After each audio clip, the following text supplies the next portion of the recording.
Good evening. A horrific scene in St. Paul last night. 2 people are dead and 3 police officers are recovering from injuries sustained during a shootout. A man in a pickup truck went on a high-speed rampage in the downtown core. What happened next can only be described as something out of a movie. Nirman Issa was there today and has the latest.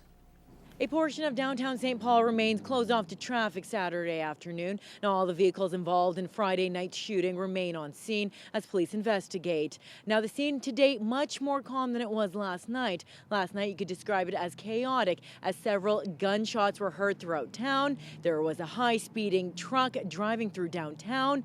3 police officers were shot at, and in the end, police investigating the death of 2 males. This is the scene of a movie. I've seen movie scenes that weren't as horrific as this. I parked right about here and heard a few more shots fired, and I drove up a little bit closer and I heard the cops yelling, get down, and then I heard one final shot. Scott Boussier and Daniel Coots couldn't believe it when they saw the horrific scene in downtown St. Paul. Just before the supper hour, police responded to shots fired outside of their detachment. When police finally caught up with the driver, this was the result. The driver of the black Dodge pickup truck then engaged, took a firearm and began to fire at the second and third members that were on the scene.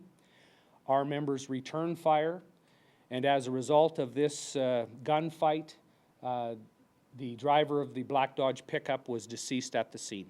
3 RCMP members were injured. The most severe was the officer in the pickup truck. She had her legs pinned and needed the jaws of life to extract her from her truck. She's in stable condition in an Edmonton hospital. Another officer had a gunshot wound to his hand, and a third suffered from glass fragments to his face. But what makes this scene even more bizarre is that RCMP are investigating the death of a man just 2 blocks over. But police aren't confirming if they are connected, and the town's mayor says it's shocking. To my knowledge, St. Paul has never had a homicide, and it's very rare for us, and we don't know the nature of the incident, we don't know what happened. And it's this big-time shooting that has many in this small town of 6,000 reeling. Just waiting for something to big happen in this town, and it's just like you never expect anything like this to happen. It's just a small town. It never happens, stuff like this. The Alberta Serious Incident Response Team, the Edmonton Major Crimes Unit, and other RCMP officers from across Alberta, including Lloydminster, are now on scene. Police say they will not be releasing the names of the 2 deceased men until autopsies are complete on Tuesday. Nirman Issa, Newcap News. Meanwhile, Lloydminster RCMP are asking for the public's help in looking for a suspect vehicle. Few details are being released at this time, but police say it happened this morning and involved an assault with a weapon. The vehicle has a potential suspect in it and may be armed with a firearm. It's described to be a white newer Suzuki Kizashi model. Windows are tinted with an Alberta license plate BLF 2646. Police are still looking for the suspect vehicle. Anyone with information is asked to call Lloydminster RCMP at 306-825-6350. Horses, riders, and wagons hit the trails north of Lloydminster today, and everyone was in high spirits, especially those who know firsthand the meaning of the event. The Second Chance Trail Ride raises awareness for organ donations and money for those who are in the transplant situation. Anna Knopfait was there as the horses hit the trail for the 3rd annual ride and has more. Excellent. It's just absolutely excellent. Those are Morris's first words as he looks around at those gearing up for the trail ride. It's my second chance because I was close to not being here, and somebody was good enough to donate their body for somebody else to live, and it helped me, and I am so grateful. These are guys that were wheelchair bound, packing oxygen bottles and everything else, and now they're running all over here. You can't even keep up to them. Lionel Romanchuk says it's not just a ride raising funds, but a chance for recipients to share their stories of gratitude and for donor families to see the appreciation. Every year I have around 7 or 8 recipients, people who have had hearts for 10 years and double lung transplants and all kinds of stuff. The donor mother here and father that are hauling their donors recipient on their wagons. And the money raised goes towards the Good Hearts Foundation in Edmonton, one of the busiest transplant centres in Canada.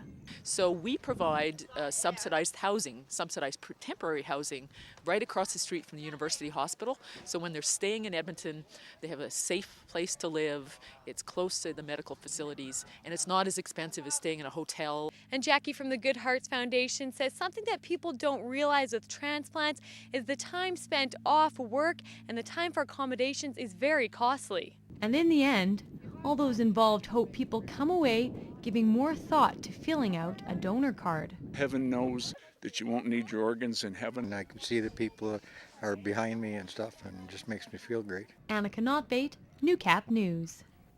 Nearly 1 year after the Alberta floods that saw several lose their lives and many more lose their homes to the Bow River, the impact is still being felt across the province. The Albertan federal government is calling the floods the largest and most expensive natural disaster in the province's history, with an estimation of a total of $5 billion will be spent in the rebuilding effort. But with the loss comes hope and pride, as the Alberta government is honoring the men and women who donated their time in assisting those affected by the floods. Padiasic has more. It was a proud moment for Dave Henning as he accepted the award on behalf of the city's Public Works Department. He spent 5 days last June in the affected regions, looking after ground crews as they cleaned up roads before residents were allowed back into their homes. He went alone from the city, but says many volunteered from his department.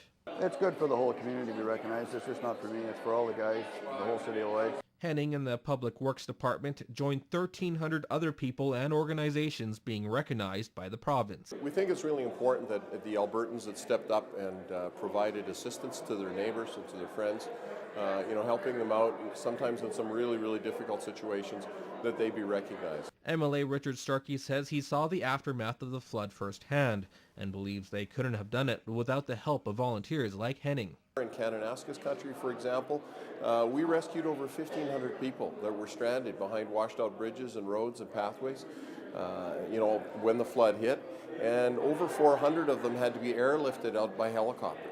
And I visited them on the Monday after the flood, so 96 hours later. A lot of them hadn't slept since the flood hit. As for Henning, he hasn't been back to the region since the flood hit, but says he wants to see how the area is doing since his time there. They've done a lot of changes themselves. They built up the side of the river and stuff like that, and have eliminated some other stuff. I haven't been back, but we'd like to go back and check it out. Bart Padiasic, Newcap News. The Prairie Pirates are now a few weeks into their inaugural season in the Saskatchewan Premier Baseball League, and members of the team are happy with how things are progressing. The area's newest AAA ball club opened up the SPBL season with a pair of games in Saskatoon last Sunday after their home opener was canceled the day before due to weather. The Pirates are 1-1 early in the season and still waiting for that first home game, but they say so far so good. We've been coming together really as a team. All the guys are getting along, and it's just been great so far. Coaching is awesome, and it's just been a good start to the year. The Pirates have a full week off from SPBL play, but they stayed in the swing of things with an exhibition game against the Border City Blue Jays of the NSRBL on Friday. Now tomorrow the team is off to Swift Current for a doubleheader with the Indians. Well, we're going to be expecting some good pitching. We're going to want to come out of it at least even. We're going to shoot for the win, but it'll be a good couple games. We're hoping to go at them strong. Hoping to come out with a split. That's all we can really ask for a road game. Sunday's games are at 2 and 4 o'clock.